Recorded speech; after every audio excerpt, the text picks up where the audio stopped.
please search for Robbie Walters wherever you get your podcasts, and that is ROBIWALTERS. Thanks for listening. What you chat about? Chat about. What you chat about? What you chat about? Chat about. My professional name is DJ Spoony. I am a DJ, not sort of, but I'm definitely a DJ. I'm a TV presenter. I'm a radio broadcaster. I have a property business. Let's just leave it there. I love it. Yeah. But even with you saying that, I'm thinking, I remember how we rekindled. We were at the airport, and this is just coming up as I'm speaking, going to Ibiza. Yeah. And then you had a residency. Yeah. Was it with Ministry, or I can't even remember who it was? That was actually after. That was after. Yeah. We rekindled. That was after, because there was a little bit in between. in the alley. That's right. Oh my God, I forgot about the Soho back alley. Yeah. So for those who don't know, most people don't. Yeah. So I first met Robbie when I was at Kiss. So this would have been 1997 at the time. You were working with Giles. Yeah. And Patrick Forge. And we all used to be on a Sunday. Mm-hmm. And Giles left. Rodigan used to come on it after us. Yeah. Giles left, didn't really see you, fell out of touch, and then was in Soho one day, bumped into you and was like, Robbie, Spoony. I know. It was just like it was almost like we hadn't been in the playground for ages. And then I asked you what you were up to, and you said you were making art, and I just then started to buy urban and street art. Mm-hmm. So you brought me over to the studio when you were just literally over the corner. That's right, you was right on the corner there. Now it's all coming I forgot. Do you remember Record Store on Day? the Saturday? On that Saturday on the Record Store Day, came down, played a couple of tunes. That was I'm not even joking. The day before, I said to Leanne, I've got a cousin and he's got a sound system. Should we have a party? That was a 24-hour. I remember we came in there. Yeah. Then we had to run around getting the needles. Tony. Oh, yeah. Remember on the needles on the day, you had to run down to Tottenham Court Road to West End DJ. That's it, man. I remember. I don't remember much, but I remember that. That's proper old school party vibes. Yeah. That literally is old school party vibes. They've got the needles. Yeah. Yeah. So there you go. So we go back. We're we're near 25 years. That's crazy. Yeah, man. That's crazy. Even now you're bringing up so many memories. Back in the day, say for example, with technology, there's so much diversity, there's so much things going on. Back then, not even a lie, Kiss FM, you had it was before it was Paul Trouble. Yeah. And before that was, I've forgotten the guy's name. He used to Gordon Mack. Gordon Mack, Jazzy B. Then there was Steve Jackson. Steve Jackson was the one I was trying to think of. Saturday night, the house that Jack built. That's right. And then he ended up doing the breakfast show. Yeah. And then, but they had all of the DJs. I think Talvin Singh probably had one night as well. But there was back then, what I'm trying to say is that radio platform had all of the DJs. Yeah. Every single night, you're listening to a wicked show. So the thing was, I really first started listening to radio and more of our music when pirate stations back in the day of LWR was the main one that I listened to in North London. Obviously, Kiss then made the transition from pirate to legal. I mean, they used to be just off Blackstock Road in near Finsbury Park. Right. Then when they went legal, they went to Finsbury Park, Holloway Road. Yeah. But I think every pirate radio DJ's dream would have been to go on Kiss. Yeah. But they had everyone on there. Trevor was Mad Hatter Nelson at the time. Yes. Obviously, like you said, Jazzy B, Paul Trouble, Bobby and Steve, Steve Jackson, DJ Patrick Hype, Forge, I think was Wednesday. Hype. So all of those guys were on there. And then they went, like I said, on to legal. So for us, we we always wanted to get onto Kiss, and then the opportunity came about. We did rock really well as the Dream Team in the time we were on there. Yeah. At one stage we had sort of like 3 shows between us because we had 2 Dream Team shows on a Sunday, and we had one on a Sunday, one on a Wednesday, and I did a show on a Tuesday as well. So, really? Yeah. So I did my own show on a Tuesday, and then we did 2 Dream Team shows. Was it the same? Was it all? And can you explain for those who would or don't know what the music was? So we on a Sunday we played straight UK garage between us, and then it was Sunday was UK garage and a lot of entertainment, and then the Wednesday show was UK garage, but we toned it down. It was really all about the music, as opposed to Sunday being about the personalities. Yeah. And then on the Tuesday, the show that I did, it was kind of a hybrid between UK garage and really bumpy soulful house. So it's just that the kind of sound that sat in between what Bobby and Steve might have played and what the Dream Team might have played. Right. And I just sort of crossed the line of the 2. Yeah. Nice. And that was the radio side of it. Then there must have been your club side, your own clubs, and then the DJing separate to that as well. Yeah. So what the clubs that you were doing that your own, what were they? Well, we used to do. We would just do sort of random ad hoc parties as a Dream Team, but we were, DJing at all of the big UK garage events at the time. La Cosa Nostra, Sun City, Lords of the Underground, which was actually a Kiss FM, joint Kiss FM and Zoo Promotion event. And then, and Twice as Nice, so, which was, I suppose the jewel in the crown of UK garage clubbing, of which I was the resident. So that was all going on at that time.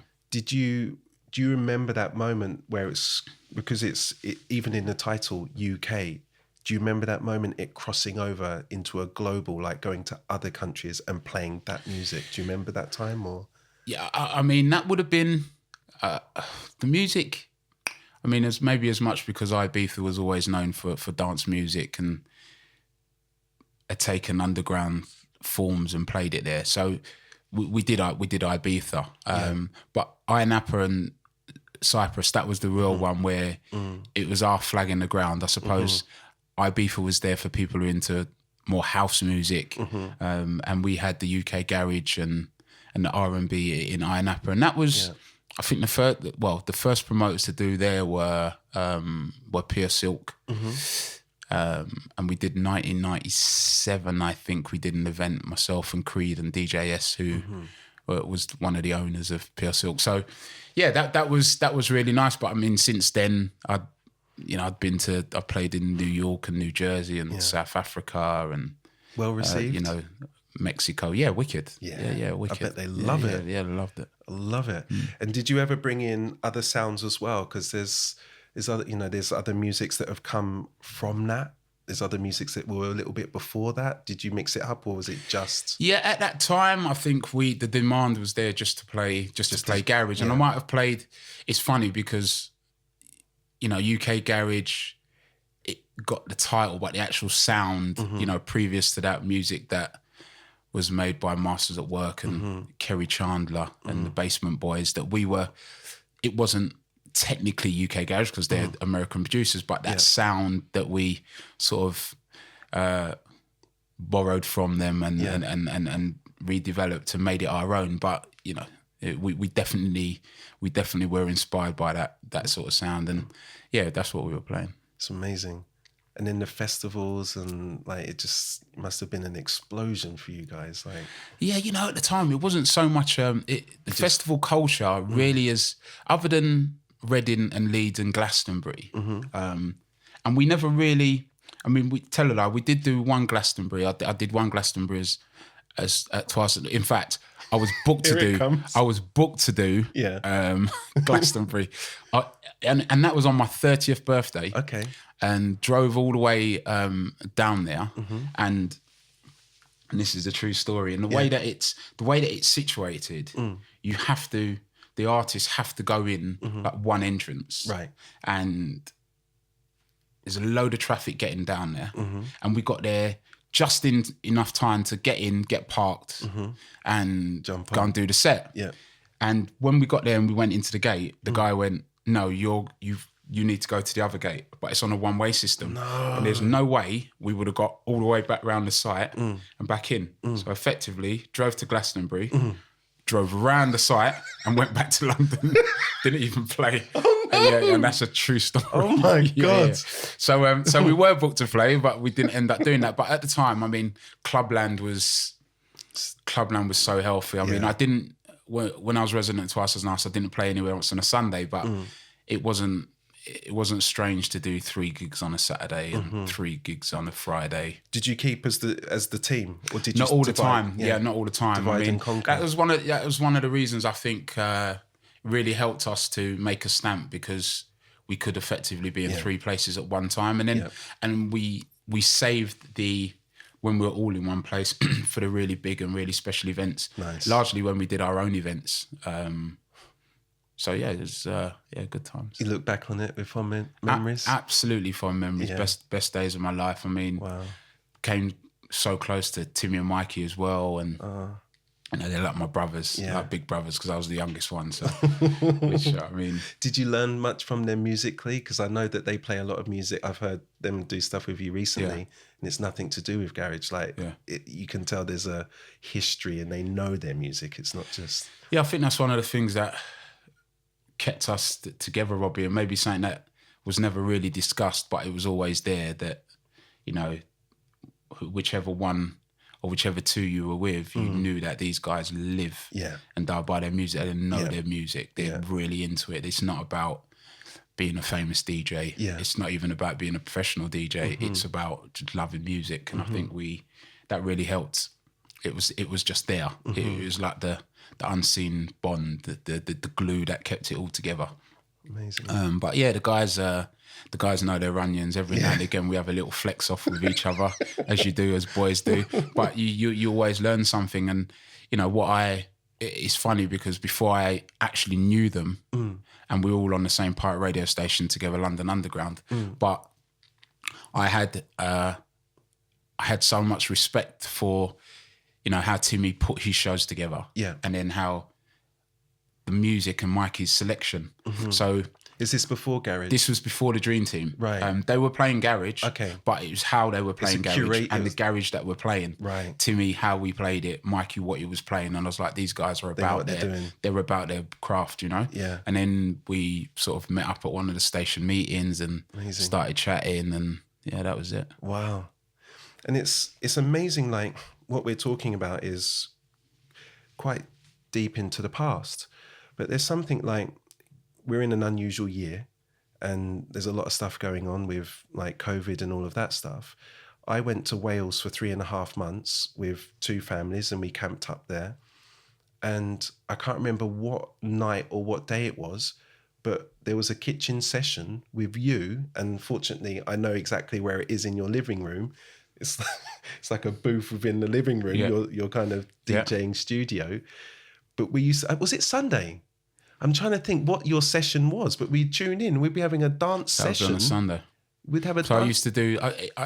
this year. Yeah, I used to do the brunch. So just before the first official lockdown started, I did a stream on a Friday with Master Steps, Onyx Stone and DJ Pioneer. And then the following weekend, I started doing my live streaming Friday, Saturday, Sunday. Yeah. And then the Sunday, I was just going to do one off so I could play some traditional Hackney music on a Saturday and Sunday with the music, the soundtrack to what my Sunday morning would have sounded like, rare groove and reggae. Yeah. And it just sort of grew and grew and grew, and it ended up being the most popular one of the 3 shows that I did. It was really, but it's still relevant right now. That's what the point I'm trying to make. It's like the use of the technology now. You're able to do that in your home and reach whoever wants to tune in. And for me, it was really going off. Like, I loved it. The whole family was going for it. The thing was, I mean, I've had so many. Some of the messages have been overwhelming. I've got to be honest with you. And at a time, like you said, Robbie, it's very strange times that have invoked emotions that, not that you didn't know existed, but you didn't think would come out and appear, present themselves at a time. And I sat down and I thought, wow, how different it would have been for me if I hadn't had that focus, that drive to be able to sit down and do those shows, because my time went so quickly, and a lot of people were saying, "Oh, they're bored and they don't know what they're doing." And I was like, I haven't got enough time to do what I want to do. And it was really, it was, I don't know, it was organising my week for me. Yeah. And then I was almost looking forward to a Monday when I didn't have anything to do, and a Wednesday and a Thursday, which were my weekend, because I was on air 4 times a week. But it was good to me, and you know, I sort of. It was almost like when people talk about redoing their wedding vows, that I always loved DJing, but I really feel that I brought you back. Connected again with my profession and craft during that time, which I would not have done but for these strangest of times. Yeah. It's like during that time, the things that really stood out, internet for me. So I think Benji B started doing a deviation and A-side. I don't know if you know A-side. Yeah. And then there was one, I think it was, I'm not sure if it was like, there was 2 female singers. I don't think it was Lauryn Hill. I think it was it was Jill Scott and Erykah Badu on the verses. And it was and then there was one that I could, like, I saw it on a stories. My friend, I think he's in like Guyana, and he was like, I think it was like Buja Banton or Bounty Killer Man.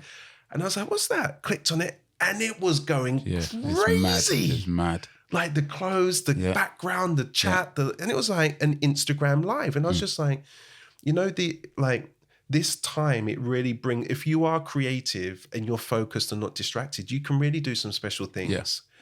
And then coming out of all of this, when I think it was as the lockdown was easing, then you did was it called Black Excellence? Yeah.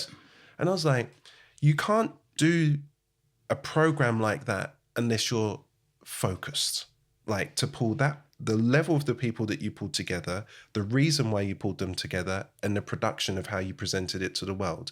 Can you share with us a little bit what that was? Because that was amazing. I mean, thank you very much. Seriously, for that. I watched as much for hours. Thank you, and don't think you were absolutely on the list to be there as well. No. I'm not even saying it from that. But I was buzzing for you, like for real, serious.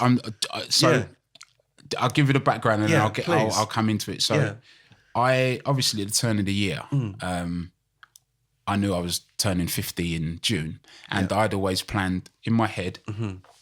I knew exactly how I wanted that week of my birthday to play out. I was gonna go to Mallorca for 2 or 3 days to play golf with my friends.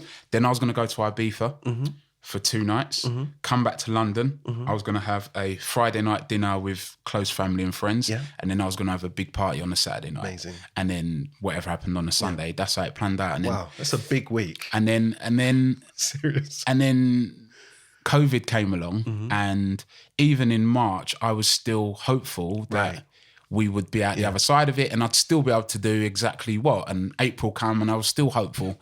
And it wasn't until mid-May that you then start having to go, what else are you going to do here? And it was around that time, maybe just after, when I'd stopped doing the streams. I did 10 weeks of effectively 4 shows a week. So like over 100 hours on air I did during that period of lockdown. Then decided, right, I'm going to come off air and plan something.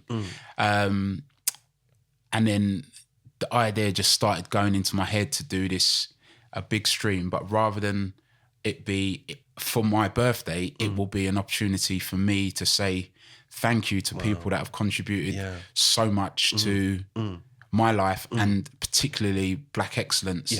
Obviously the situation, what happened with George Floyd, and everyone was up in arms, and I said, right, you know, we are at the moment where we're up against it. The whole world's looking at us. And I said, right, there's still a lot of things to celebrate. And that's why it was 50 years of Black British Excellence. And that's why I wanted people like Robi G there, who, you know, I grew up watching him making me laugh, Real McCoy, Doreen Lawrence, who for me is, you know, since she came onto my radar, has always absolutely just been the embodiment of of class and dignity and determination and qualities that you want your children to have. And I was seeing this from an elder of mine. And then, you know, at the other end of the scale, people like Koji Radical and Jam Supernova, who I hadn't met up until the day, but absolutely respected all of their work, and because I respect what they do and what they stand for. And then in the middle, there was a massive chunk of people that I'd met professionally and grew to love personally, and people like Ian Wright and Reggie Yates and Kano and Carla, and of course Mikey B was there, and Trevor Nelson was there as well, and Tiny Temple was amazing. So there was a whole host of people in between, you know, the end of like Robi, like I said, Doreen, and then the people that I haven't met. So it was just an opportunity for me really to say thank you for giving me like an amazing 50 years so far. And, you know, I had a company come in and I spoke to them about the idea. And in this business, what tends to happen, and to a degree, when you are, as an artist, and I'm an artist of a different kind, but when you sit down and you come up with ideas and concepts and then you take them to some new commissions, you get an awful lot more no's than yeses. And I decided that whether or not this went to TV, I was definitely going to do this. And spoke to this company and loved the idea, and they said, right, we'll come on board and we'll produce it for you. So thank you to Blue Square, because they did an amazing job. It was really they really brought my ideas to life. And I worked quite closely at the time with, there's a guy in the company called Cedric who he does his 9 to 5, but he's another music lover. So there was a kindred spirit there, which it was amazing that the company gave him the kind of freedom to go and work with me. Like they believed, they trusted him. We trusted each other. And that's how the magic was created. Because the truth of the matter is, as much as it was my idea and that's what was in my head, for them to take it out of my head and make it look like that, it was fantastic. And to put it into context, even if you listen to this another time, there was social distancing involved in that as well, with what you've just spoken about, and you kept it. And it's like, that's not an easy task. Like, it was a big production in terms of what you're doing. You've got visuals, you've got multiple people coming in. There were many moving parts. So many moving parts. I mean, we were on air for 8 hours. And you saw we had 2 separate DJ setups just to ensure we stayed socially distanced, because, you know, whatever you think about, you know, and don't get me talking on the whole thing of COVID, but we it was important that we acted responsibly. And anyway, I could go into that, but we had to be seen to do the right thing. I mean, Samson gave us the building to do the stream. I also didn't want to put them.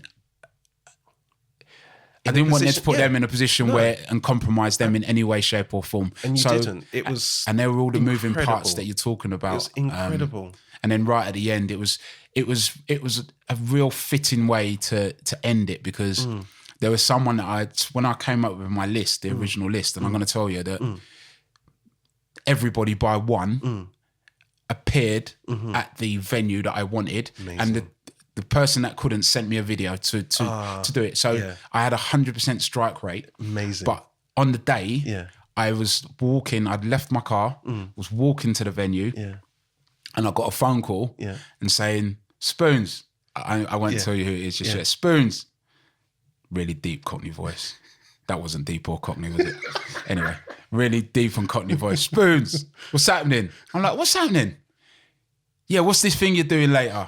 Right, I'm on my way to the studio. I'm going to Bristol, but I'm going to Oxford. What time are you finishing? Because I'm going to come back. I said, are you sure? He's like, yeah, I'm going to do my best to come back. So I was like, wow, man, that is going to be an amazing gift to the event, because if we start talking, you know, black excellence in the country, as much as I've got everybody at the moment, this guy is so he's the moment.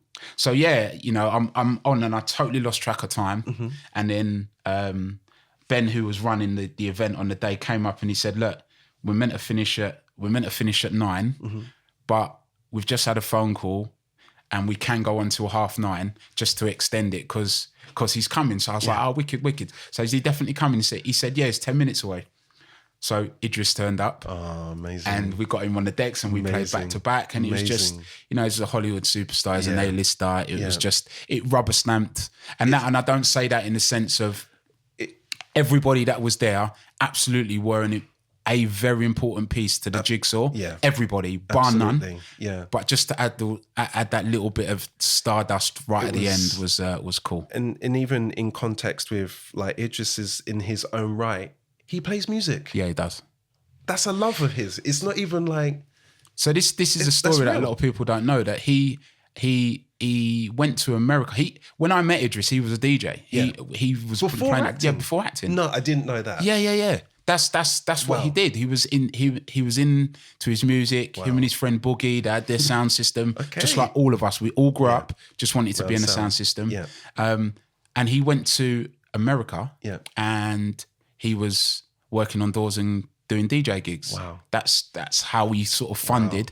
And then he got his break in America and as acting. Then that's the story. So he, as far as DJing goes, he absolutely has DJing credentials. He's not an actor who wants to DJ. He's a DJ who acts. Exactly. Yeah, you can feel like I've seen him play out, and he's a DJ. Yeah. He loves his tunes. Yeah. I'll still take him out, but I'll still take him out and do him with the decks. Yeah, come on, man. Big up, Driss. What's happening? Make sure you leave that in. No, I even like that last part as well. The vibes from the two of you. Yeah. It was like a marathon, but the person that sees you over the line, and it really felt like that was a very important moment of the whole thing. Yeah, it was so well done. I mean, it was the part of the evening where everybody had worked so hard, not just on the day, as you know, any of these kind of events, the production, all of the hard work is done in the planning beforehand, and it was like the 40 minutes of the day where people just went, I could just put down everything now and just have a dance. And I mean, we were socially distanced. There were 15 people in there, and the vibes felt like 1,500. That's amazing. Yeah. And that's why it's funny, because for all of the DJing that I've done throughout my career and that I will do, I always say you just need to have like-minded people with the right vibe, and you can have a party anywhere. You can do it. You know, like coming back to like, I was watching you on social media, so I followed it from a slightly different perspective, but I followed it, which was you driving into the Royal Albert Hall. I actually followed you, like getting out of your car. I think it was in your stories. Yeah. And I was just thinking, I cannot imagine in my own mind what you are going through right now. Like, can you explain what I am trying to talk about? Because it's like epic. So that moment of going towards the Royal Albert Hall was something that I'd envisaged for 2 years. Since we started doing Garage Classical, it was just over 2 years. And we did the first show in Liverpool, and then the next year we did the Barbican.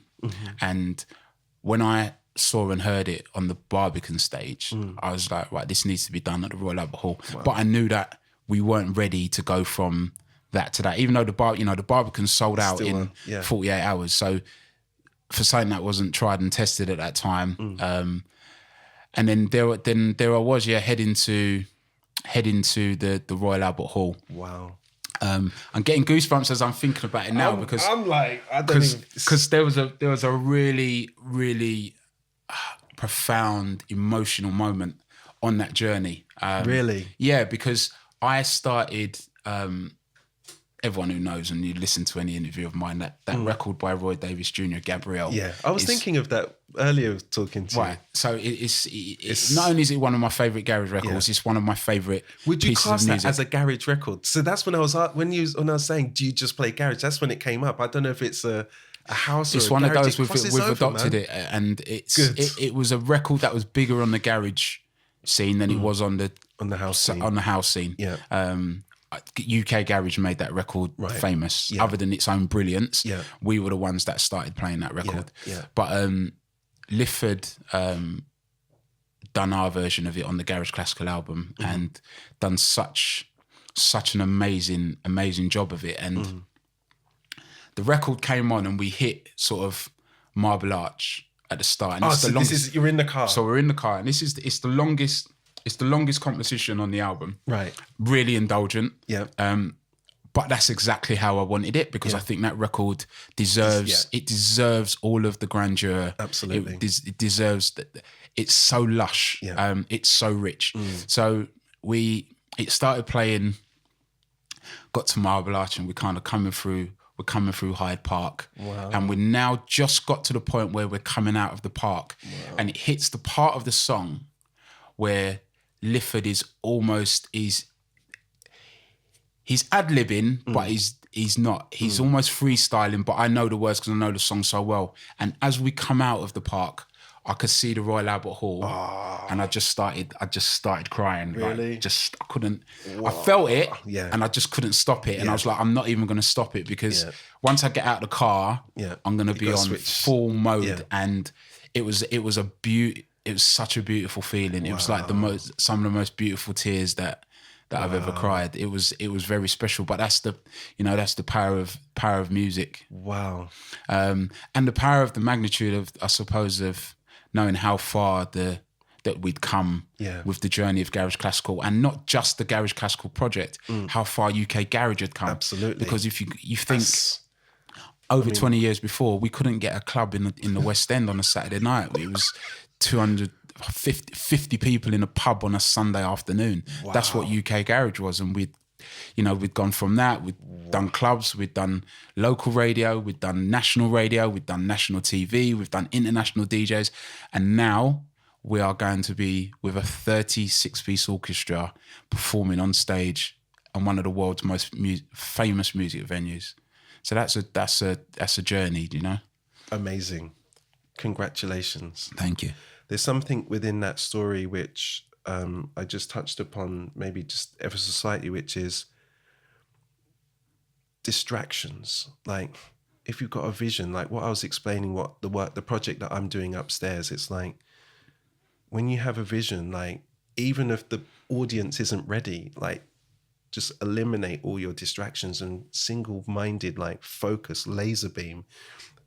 The two projects that you just spoke about, they're not happening without you being focused and eliminating those things that, I'm sure there's a lot of things that gravitate and try to pull you away from those things. But to have that vision and to pull it off, that's why it's easy to say the moment of you on stage and there's a climax or there's a song or the crowd's reaction. But that's why I started with watching you get out of your car, and you weren't even dressed. No. You were in like, tracksuit. I think you were in like casual clothes. Yeah. And I was like, he's got to get changed. He's got to switch his gears. And I was like, that moment there is a priceless, special moment that not many people know about. It's like, they all see the bit that's... Yeah. And it's like, I really was paying attention. I was like, congratulations. And yeah, by then, whether you're into football and, Saturday and 3:00 and you're into music and the show starts at 8:00. Yeah. All the hard, that's the real easy bit. That's the bit for, I'm into my cycling bit. That's the bit where on a bike, you're at the top of the hill and you're just about to go down it. Yeah. And someone comes around the corner and goes, wow, look how fast he's going. Yeah. But what they've not seen is the cursing, the sweat, the out of breath, the panic that you're doing going up the hill. But you do that to be able to afford that piece. And whether you're an artist, a painting artist, whether you're a DJ, whether you're a musician, a footballer, whatever it is that you're doing, you will have to go and do those hard miles. Like, to be honest, when people say to me, like, weren't you nervous when you walked out on stage? And I'm like, no, because I've played that through 1,000 times in my head already. Incredible. I had no time to be nervous. It was like, no, this is easy. Like, absolutely. I've rehearsed them lines in my head 1,000,000 times. Yeah. But yeah, and I think a lot of people increasingly are now distracted by the, how can I say, the gold pot and not the digging. That we have to do the digging. It's not just about having the finished article. if you want to look good, get yourself looking good. Don't just put a filter on it. Yeah. You know, we could just put filters on stuff now. Absolutely. Don't like the picture, delete it, go again. Yeah. Get yourself healthy. Absolutely. Then you'll look good. Yeah.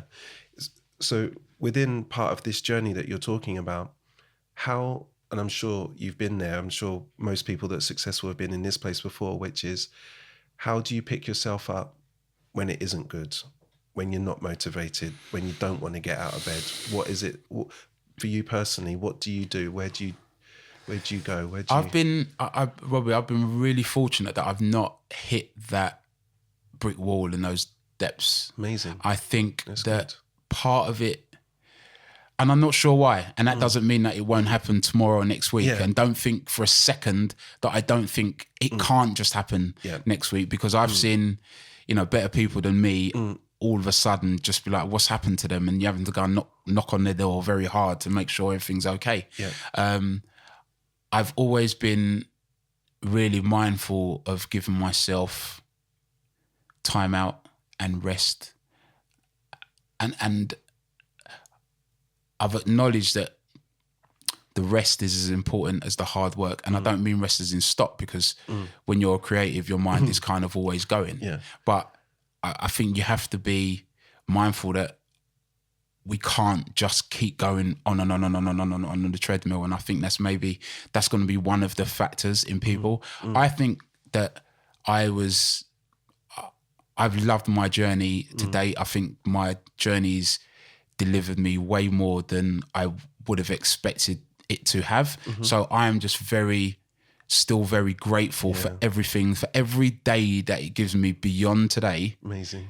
I'm happy with that. And I think that's another reason where some people struggle, because they don't have the gratitude for how far they've actually come. And listen, like I said, whether it's me playing music, you making paintings, Mo telling jokes, that in our minds, it wasn't too long ago that, he was selling trainers and I was working in the job centre. I can remember those days very clearly. I remember, even still sometimes, and this is another really strange thing, that I will sometimes be on the high road between, say, Stamford Hill and Dalston, or Stamford Hill and Seven Sisters, remembering when I used to be on the bus going to work, and for no reason, it will just come into my head. And that's almost like my system just resetting itself, saying, stay humble, because now you could be in a very nice car, driving on that same road.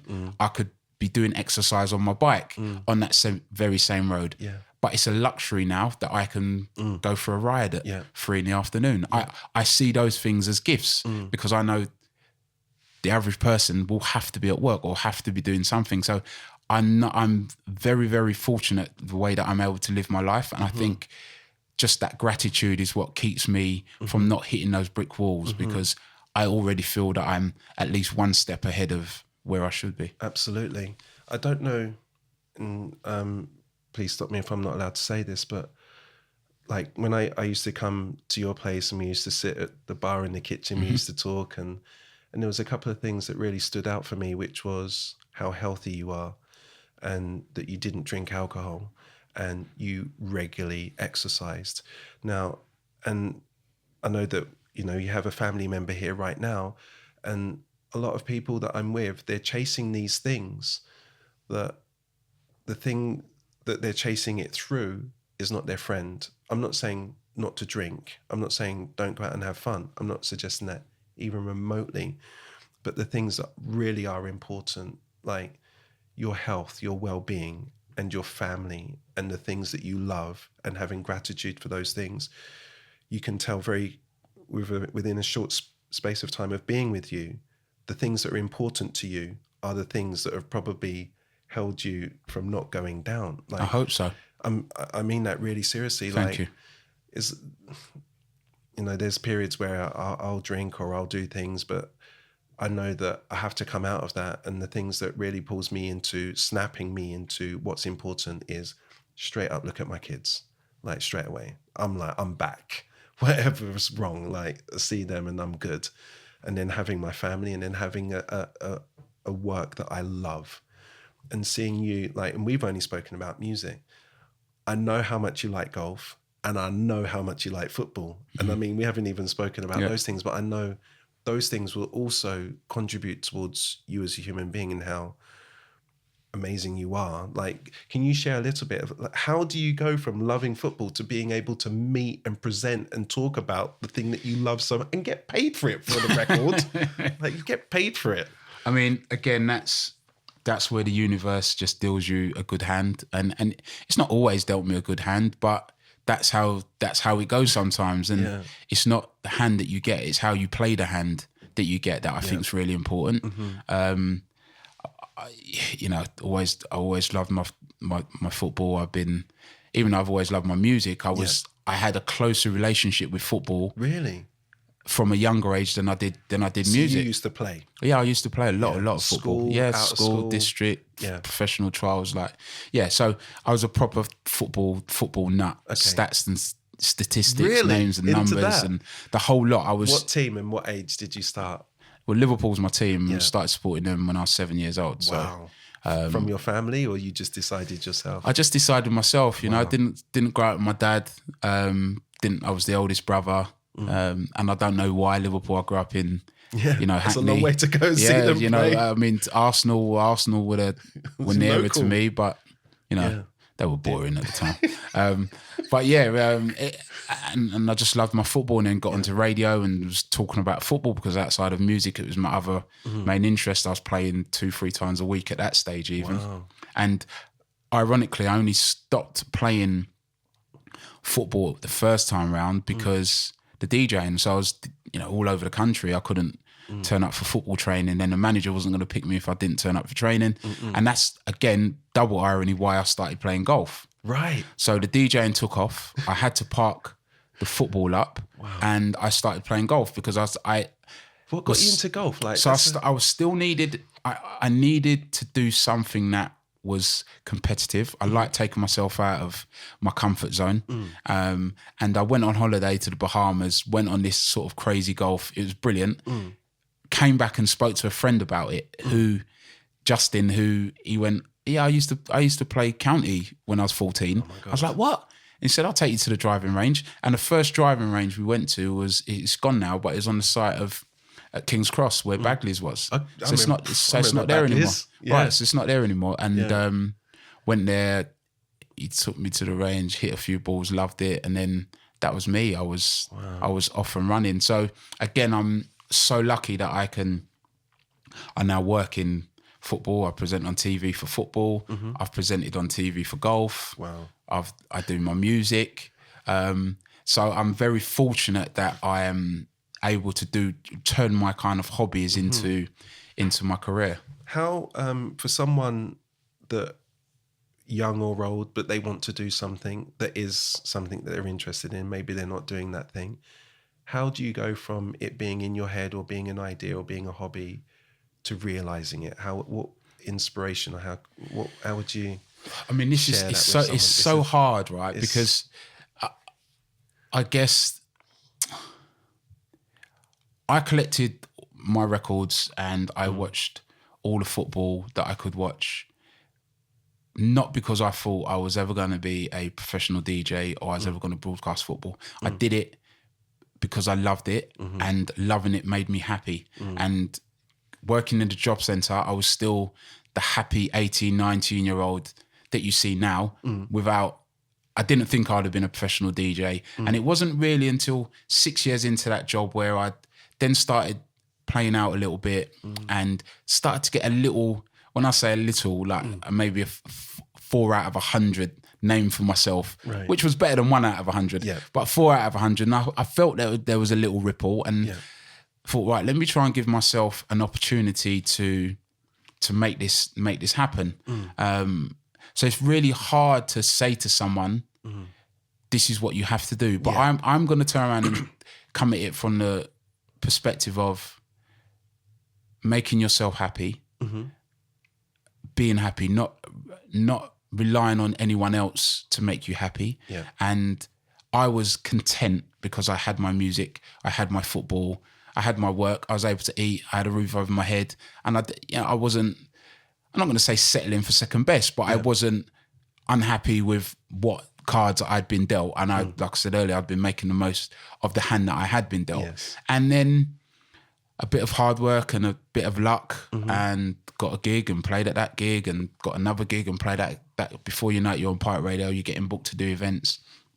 And that 4 out of 100 is now 8 out of 100. And you're meeting other people who are 8 out of 100, but you're meeting some people who are 15 out of 100. And you're like, well, actually, I'm at least as good as you. Yeah. And I might even be a little bit better. Yeah. So if you're already there and you're on 15, then I might be able to get to 20. And once I went into sort of the pool of being around others, I was like, right, if I can, and this is going to sound really strange, but what I said to myself, and this is before I turned full-time professional, and it's one of the things that I said to Timmy and Mikey as well, is that what I've realised, this isn't necessarily about who's the best DJ, because I've come along across some unbelievable DJs, right? Absolutely brilliant. People that I would get to come and play at my party as a DJ. But what I realised quite early on is that there's a lot of DJs that aren't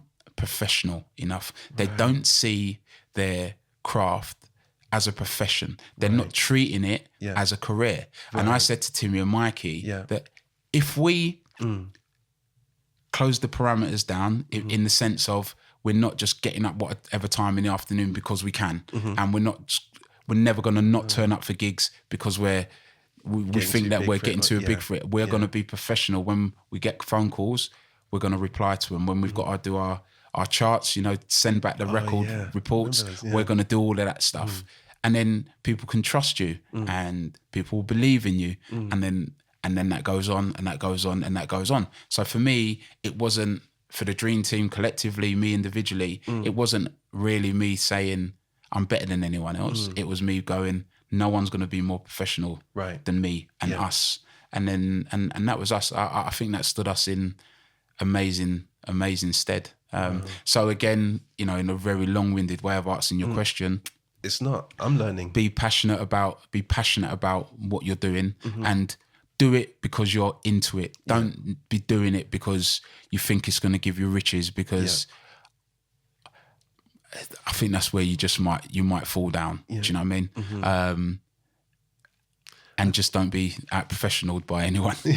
I think there's something, when you're saying do the thing that you love, I think there's something that comes with that, which is there'll be a day that you won't want to do it, but because it's a love, you will keep going. Whereas if it's something you don't love, you kind of, you start to resent it, or you drop off. Absolutely. But you can't stop a person that loves something. You can't stop them. And that's why you have to, and that's why I said you have to love doing it. And what it gives you, when I started playing golf, and I play a lot of golf, and I'm competitive. Even though I'm quite laid back, I'm still quite competitive, but I'm competitive not to get one over on other people. I'm competitive to achieve the absolute best that I can. Amazing. More often than not. Brilliant. That's, so when I run, I don't sort of go for a jog. I race against the time that I did yesterday. And if yesterday's me beats today's me, I'm a little bit down about it. And I don't spoil anyone else's day, but I'm like, right, did you get enough sleep? What did you eat yesterday? What did you eat the day when you did run quick? That's how I was. And, I was doing well with my running, and I've sort of taken that into my cycling now. So even I'm just going for a poodle, I'm not out of breath. I'm racing because I don't just, I feel that I need to go as good as I can all the time. And even today, as I'm sat here, I'm going to get home, and I know my times aren't going to be good today because it was raining and it was into wind, and I'm going to get home, you could have pedaled a bit harder. But I think that sort of, that drive is just what, it kind of keeps me going. So that's why it's really important to find things that you love, because then you can just have that little bit of competitive juice against yourself. And like I said, it's not me trying to race everyone on the road. It's me trying to do better than I did yesterday. Yeah. Even in your stories, I think it was probably within the last week, and there was a film of two guys in front of you, and one guy had his hand on his back. So like, as much as the competitive side that you're expressing now, a narcissistic, as someone that is only about them, would not share that. there was something where you saw this person. I think the way that you worded it as well was that this person had the insight that this person just needed a hand. He probably didn't ask for it, but there was just a moment between those two cyclists. And that tells a lot, that story. There's a lot of compassion there. There's a lot, it's more than just the competition. I mean, so, you know the one that I'm talking about? Yeah, absolutely. So when you go out as in a group, you're meant to go out as a group and you ride as a group, and you'll always get stronger riders and weaker riders because everyone comes into it from a different place of experience, of fitness, quality of your machine even is a factor.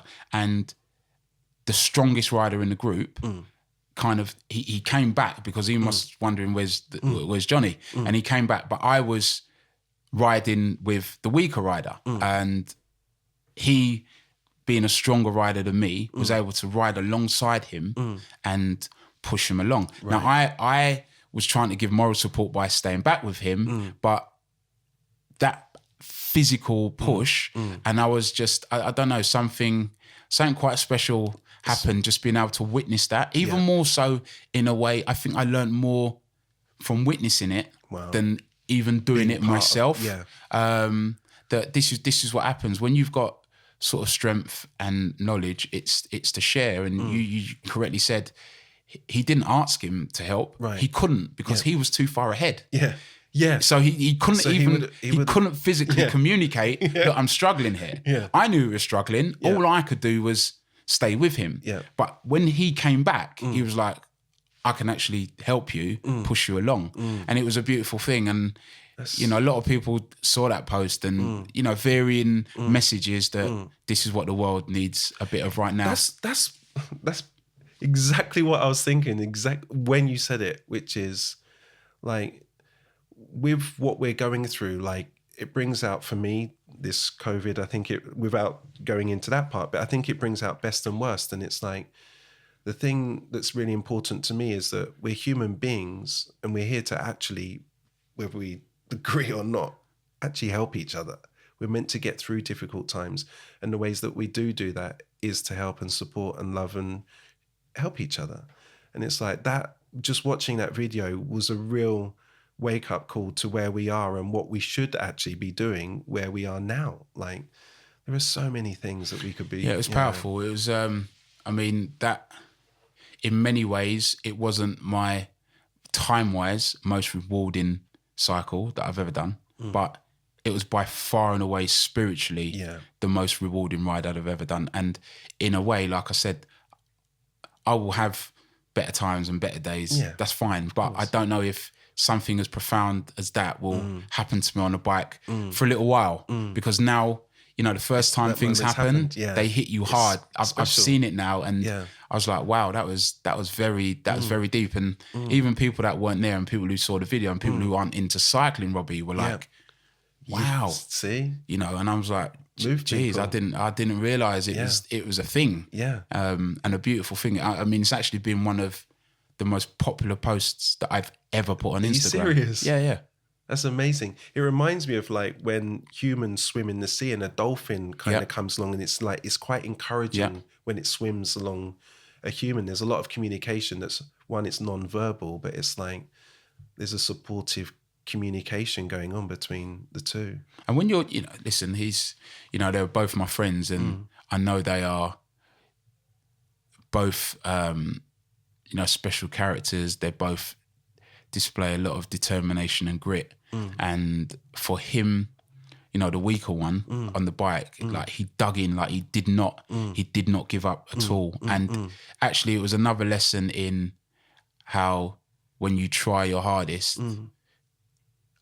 I believe you will get rewarded. And I live by that mantra, because it makes me want to keep trying my hardest. And I saw it right there. And they don't know each other. They'd never met each other before that, but we were out together, and he just said, right, you know, as the strongest one here, I'm gonna help you. Wow. You know, special. One of the things that I took away from it was the acceptance of the help. He could have said, no, leave me, I've got this. And that's something that I struggle with. I struggle with asking for help, and I struggle with the acceptance because of the nature of how my character was built as a child. When you're in a not worthy type character, you want to impress or be the best, similar to what you're saying, under the conditions that you set yourself. You don't really want other people to help you. No. And to watch someone just, when someone says thank you and they take a compliment, or when someone gives a hand, or when someone, and recently someone's just helped me with my work and just given me a little bit of money. And it's the first time it's ever happened to what's just happened. And when he's tried to give it to me, I was like, no, I'm fine. I don't. And he was like, no, there's no catch here. I don't want anything. Do what it's you because want. we're programmed, you know, and this is it's a sad indictment of the world that we think that when people help us, there's an ulterior motive. Yeah. And there is sometimes. But there isn't all times. But I was saying to someone only yesterday that, and this is human nature, that if 9 times previously someone lifted their hand up, they slapped you, absolutely within your rights to think that the 10th time it happened, they were going to slap you again. Of course. But the 10th time might be someone else and they're going to pick their hand up and start clapping. Yeah. But we just don't know that that's what's going to happen. We just get programmed that way. And it's hard to just go reset and say, all right, this time no, slap. This time no, slap. Yeah. This time no, slap. Yeah. It's hard not to do that. But we also need to try and keep our minds clean so that we can accept the help and see the help. Because like I said, there's times when you can just look someone in their eyes, and if you're a proud person, and we're all proud, you go, they're never going to ask for help, but I know that they want the help. And he didn't ask for the help. No. He just rode alongside him. Amazing. And put his hand on his back and just moved. So he didn't even have to suffer the indignity of asking and feeling that he might get told no. So it was just it really was a beautiful thing. And it's only because my camera skills were not that great with riding with one hand why I didn't post more. But yeah, it was a beautiful thing to be a part of. Thanks for sharing that post. No, I love, man. Yeah, it was really special. Is there anything in your future that you're working on, or is there something that you're planning, or you can't talk about that kind of stuff at this point? Or, yeah, I mean, I know you've always got big projects in your mind. Yeah, I can't wait for dance floors to open up. It's going to go potty. Yeah, looking forward to taking. It's going to be like the first time. Looking forward to getting Garage Classical back out there. We're hopefully going to be doing Q Gardens in July. I mean, we'd sold out. Yeah. Have you got another date for that? Yeah, we're going to be on, I think it's the 8th of July, 2021. Listen, it is what it is. There's people that lost their livelihoods. Is it outside or is it? Yes, outside in the gardens on the stage in the summer, man. Wow, that's going to be incredible. Yeah, so, we look forward to it again. We being on the dance floor, being in clubs, being out hanging with our friends, hugging, kissing, something that we really have all taken for granted. And we grew up in a different time when, oh my God, with clubbing, with no phones, there was no selfies, it was no tables, it was we're going out to dance. And I think that reset, this reset is going to be good for us. I'm looking forward to being out there and working on some ideas around sort of Black History Month, but it's to continue the conversation, because I'm a great believer that, one of the problems that we have with racism is ignorance that Black history has not been taught to everybody other than Black people, not even all Black people know Black history. But why aren't we learning about Black history, whether it be Africa, not just Northern Africa, where you're talking sort of the Egypt crisis.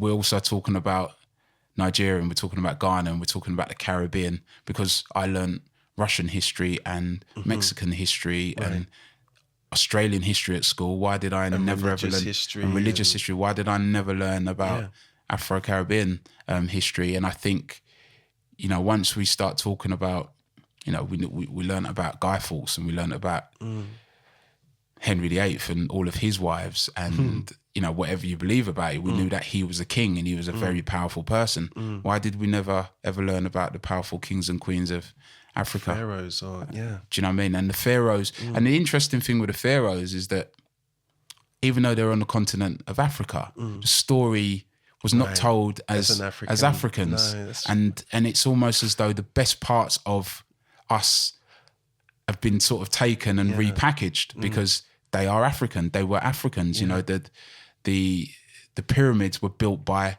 not slaves. They were built by technical, brilliant black people. But that story was never ever told like that. So it's very important that it won't totally eradicate racism, but it will definitely make people look over and go, actually, they are equal. They have as much right to be here as we. What's like a suggestion that you have of bringing that into the education system? Like, it's quite a big integration. Like, you're changing the way education is not a small thing to be messing. No, it isn't, Rob. But I mean, listen, I'm with you. I want it to happen. I'm interested in what. So how could we? So here's a thing. There's an organisation called the Black Curriculum, which that's their sole purpose is to make black education not just in October here in the UK, but in the same way that we've become more tech savvy and they've introduced computer studies and various forms of, and it gets more and more technical as time goes on. If the curriculum could be adjusted for computers, then why not Black history? Simple. You just write it in and you say, we're just teaching this module for 10 weeks, 12 weeks, whatever it is. It's easy to do because I remember when I first done computer studies at school, you know, there were monitors with green writing and the school might have had 3 computers.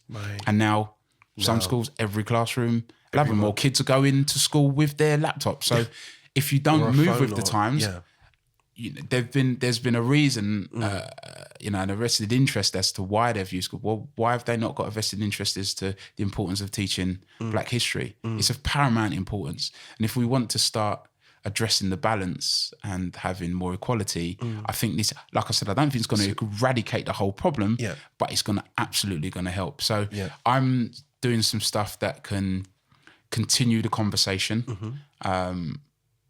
For some people, it's going to be continue. For some people, it's going to be start. But whatever it is, I'm not going to get bogged down with the minutiae of that. As long as we are having those conversations where people can ask questions in a safe environment where they're not going to be judged because of their ignorance. Because I also believe there's the 2 forms of ignorance. There's the ignorance where we just don't know and the ignorance where we don't want to know. And some people, they just don't know, but they'd like to know, but they've never felt comfortable asking. I'd love to give them the platform to ask so they can see it and hear it from another point of view. It's an incredible venture. I went through the care system, so I was children's homes and fostered. And in my foster home, there was another boy that was fostered, Frankie, and I considered him to be a brother. And we got separated, he got adopted, and his life got very complicated. And he was studying to be a doctor, PhD, in Black history. And he was one of 6 in the country. And the struggle that he found finding a professor to take him on. So he was going down, I think it was between Bristol and Brighton, and there was he couldn't even find anyone to take him on to do the course. And there was a conversation that we used to have, which was when people used to, and he's like, I'm from the Caribbean, he's from Africa, his surname's Ashanti. And Powerful surname. His dad was like a tribal leader, I believe. Powerful surname. Yeah. And he was like, it was on 2 words, I think it was. When people came over from the Caribbean, I think it was the word, they were going to be resident, and when they landed, the word was changed to immigrant.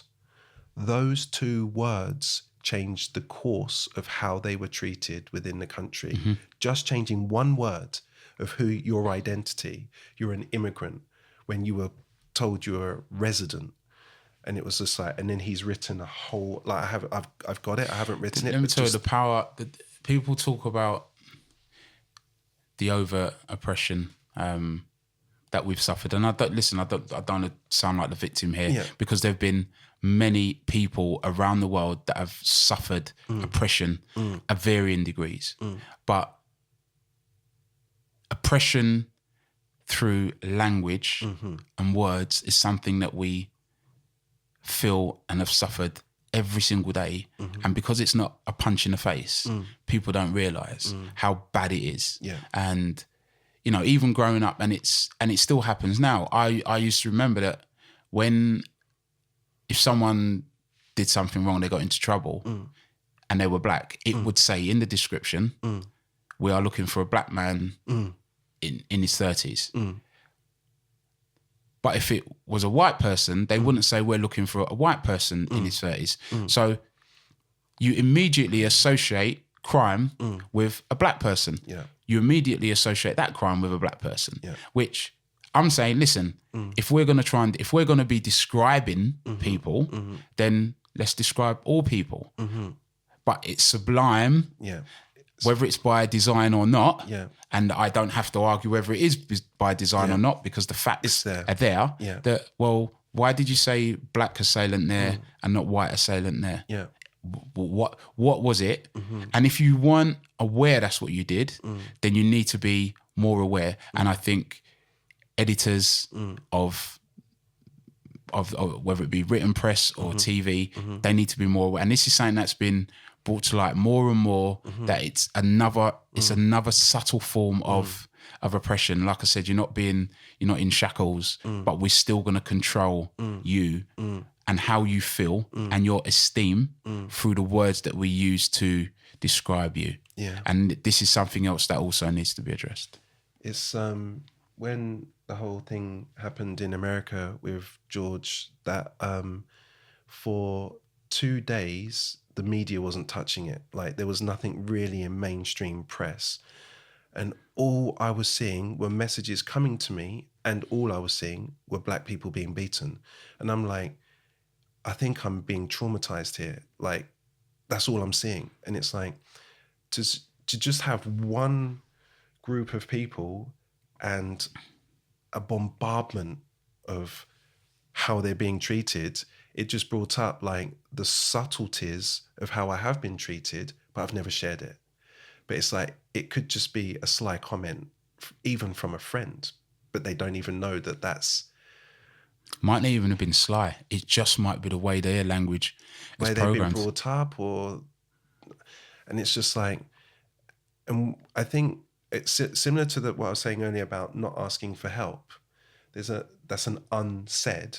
The unsaid in what I'm talking about here is when someone comments in your hair or what you're eating or the way you're smelling, and if it's coconut or whatever, like, for them, they might not see that, but it's an unwritten rule that you don't say anything about it. You don't go back and like start talking about it. Like, it's almost like it's a micro you're constantly being chipped away at, and yet you have no outlet to express or to say what's... So this was one of the things that I've been so... I look back at the way I was brought up and the belief, the self-belief, the confidence that was instilled in me by my mum. That from a very young age, I was able to look at anybody and go, you're at best my equal. Yeah. And whatever you can achieve, I can achieve. And I was lucky that, Got a special mum. Yeah, she was... she was a firecracker, and she didn't suffer fools lightly, but she sacrificed her life for her sons.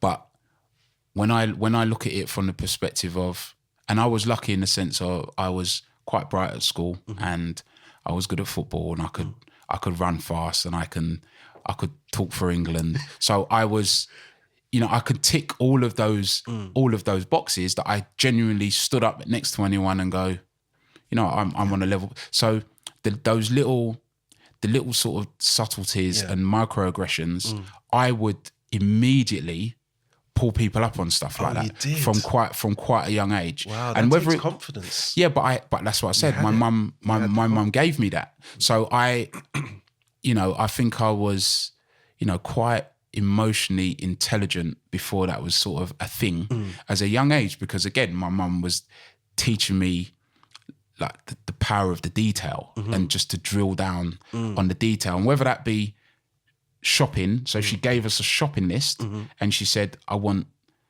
carnation milk. Bring back carnation milk unless there's a reason why not. So it was specific. When I asked you to clean, you clean. So it was the detail. It wasn't just the wipe over, move stuff. So she will come in, ask you to clean that shelf. If you didn't move that stuff, the shelf is not clean. Yeah. So when you start looking at things in that way, you realise you move it out of the way. What did you... And I wasn't argumentative, but I'd want you to explain what you said. It's not about what I think you said. Yeah. I want you to explain what you said. And once you start doing that. And then the other side of it is where you realise what people are saying without them saying it. You're just able to kind of just navigate. Like it's like being in the Matrix. You're seeing things in binary. You're seeing just zeros and ones because you're kind of knowing what's coming. I know why you're saying that. I know why you did that. You don't even think that I know because I've not let you know that I know. Again, because my mum would say, don't let them see you coming. You know, you don't always, like the art of war, you don't tell them your plan. You don't tell them what weapons you've got. You just hit them with your weapons. Yeah. And again, it's like if you adopt that in life, in all those different scenarios, you say, I know what you're about. So again, that's something that, you know, I try and do with my girls. I've tried to do with my girls. I think, you know, slight different that my mum was around us 24 hours a day, 7 days a week. I don't spend that amount of time with my children, but, you know, they kind of, I think there's a bit of me that rubs off on them. Good. Definitely the older one anyway. I've still got some work to do with the little one. But I think the oldest one is, I think she gets it a little bit. Is your mum still alive? No, she passed away 5.5 years ago, sadly. It's funny, right? Because... I'm sorry to hear that, but she sounds like a very special person. She was an incredible woman, man. You know, her funeral was something different, but she... well loved.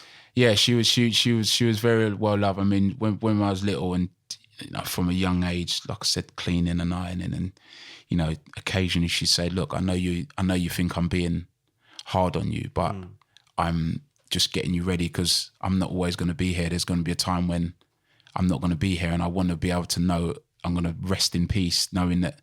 And I used to just always walk away from those conversations with my mum thinking, like, you're going to outlive everybody. Like, you're not going anywhere. There's nothing that she won't lean into. There's no battle that I've ever seen her shirk from ever in her life. And, you know, growing up, I then took all of that energy on and that really helped form my character. Now, as she got older and we got a little bit older and, you know, she's not as protective and, you know, when you see, you go to the park and you see a grown duck with the ducklings behind them and they're just chilling. You go anywhere near those ducklings and you see that duck turn into something else. Like, for real. And that's before you start talking about swans. Like, as beautiful and as serene as they seem, they can be vicious. And that's kind of like how my mum was. So, but I think once we got to an adult age, she just sort of chilled out and took her time. But as youngsters, she was ferocious and I was able to, like, that character building just like stood me in good stead. You listen, refined it. I don't nowhere near get into as many arguments as my mum did, but I that spirit, the spirit is in absolutely still in there. Got confidence in yourself and belief. Well, look what you do. Yeah.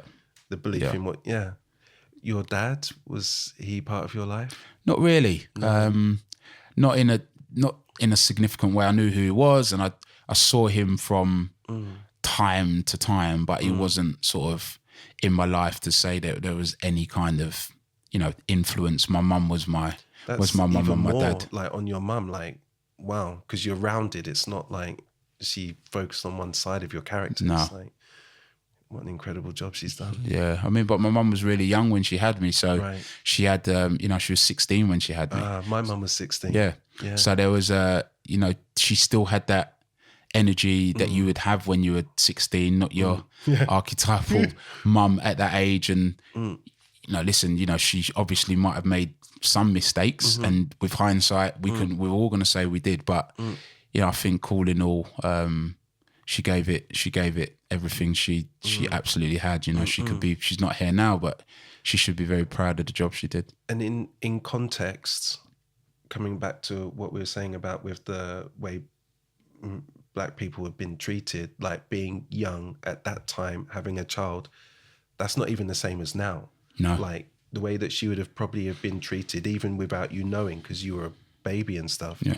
Like I remember my mum saying a couple of things that, you know, if someone saw her pushing me in a pram, like someone would spit her or something. And I was just like, what are you talking about? And that was normal like behavior back in the day. Like, I mean, we have even come quite far since then, but it's like your mum would have gone through a lot of stuff. I mean, me at 16 is just a part of the story. She had 3 of us by the time she was 20. Jeez. Yeah. So, you know, like, you know, it's a story in itself. 1 at 16, 3 at 20, largely on her own. I mean, I say largely on her own, 95% on her own. So again, that siege mentality, it's us against the rest of the world, and things weren't easy, but things weren't easy because they weren't easy. There weren't another option. Like we had to be whipped into shape. We had to move with military precision because it's a fine line between existence and survival when it's a 20-year-old. You know, she only came to England when she was 12, so she's only 8 years into the country with 3 children. So, you know, when I look back, I say, wow, man, it's an unbelievable story. Yeah. It really is a story of, and I spoke earlier about, you know, grit and determination and fortitude and integrity and a bit of luck. You always need a little bit of luck along the way, but you know, maybe my mum didn't get all of the luck she deserved, but I've had some of that. So, you know, thank you, Mum. Oh, it's really, I really want to join a few of these circles that you've been talking about. So when you said about walking on the stage and not being nervous, you've rehearsed this 1,000 times. That story really stands out to taking things off the shelf, wiping it down. You've done your job, that attention to detail, that rehearsal, that mental stability, watching that person pushing, like these stories, there is a common thread that's going through them all. And I think your mum is like a really major part of all of that still now. No, she is. I mean, if you ever met her, you'd go, yeah, I get it. Yeah. Do you know what I mean? Yeah. And especially if you met her when she was younger. And like I said, I think as she got older and she was under pressure, but under different pressures, not so much the pressures of bringing up a child. And I always say to people, you know, you don't know what pressure is until you've got to look at your children not knowing how you're going to feed them that night. Yeah. That's a different kind of pressure. There's a pressure of when you wake up yourself and you don't know what you're going to eat at night. That's one thing. But when you know there's mouths that are responsible for you, that's a different kind of pressure. So to know that she faced that many, many times, I'm not going to say 4 days a week out of 3 she had to face it, but it might have been a weekly situation. It would have been at least a monthly situation where, right, I don't know what we're going to eat tonight. I need to get creative in my head. So once I see my mum able to deal with that, and I was aware, I got to an age where I was aware that this is what was going on, it absolutely affected my character, but for the positive, because I knew that it made me dig in. I know it made me start knowing that I had to work myself out of this situation. And it wasn't work myself out of it to drive a Rolls Royce and have a, you know, £5 million detached house in Buckinghamshire. It was just that I need to go to sleep knowing that what I'm going to eat tomorrow, and if I have children, that I can feed them. That would be, that at that stage, that would have been a win. That would have been breaking the cycle. And obviously, since then, we've been able to, you know, do better than that. But that was the reasoning. That was the mindset for certain. It's incredible. What a journey you've had. Yeah. Is there anything else that you'd like to share or say before, like, we finish? Or you know, it's been brilliant. It's been fantastic having this conversation with someone that I can trust, someone that I absolutely respect, that I'm proud of. Okay. You know, as a human being, you're a beautiful human being, and it's funny how, like, life and fate at the time, where in this massive cosmopolitan city that we live in, that at that particular time that I would be coming through and bump into you. And I'm a believer that absolutely happened for a reason. Yeah. The fact that I just started getting into art, which I was then doubly interested about what you were doing. And, you know, and here we are, you know, people come into my house and they always comment on your work that's on my wall. They're like, that's brilliant. I still got to deliver one, the banana boat. Yeah, don't worry. You know, that's that. You're looking after that. Yeah. But I mean, the gold one that I've got, people, again, you stand at it and you see 100 people can see 100 different things. And you can stand there, depending on the light, it will just draw you in. And the vinyl piece is fantastic as well, because again, you know, we bring it back to music. Yeah. You know, my love of art and music, and maybe art being more recent, but I'm able to celebrate both with that piece there with my album. So yeah, it's Rob, it's been an absolute joy, and in a funny way, this conversation has been really therapeutic for me, and I know we're doing it in the form of a podcast, but I feel like I can kick onto another level. The incredible part is I had no idea what we were going to talk about. I had no agenda. I didn't even have a question. I'm serious. As soon as we started speaking, then all of a sudden, all of these memories of doing the party in Lexington, bumping to you in the alley, going to Ibiza, it all just all like it came. Like I just wanted to speak to you. I do this professionally, and I'll tell you, some of my favourite interviews are the ones where they are just conversational. They're just two people fireside chatting, and the conversation just meanders. And if you're listening to it as a third party, it doesn't sound scripted. No. It sounds as though you're in the room. Yeah, I haven't part got any of the conversation. No, we are mental notes. No. And I even love that you turned up in your cycle gear. Yeah, you got your hat. You got your like that.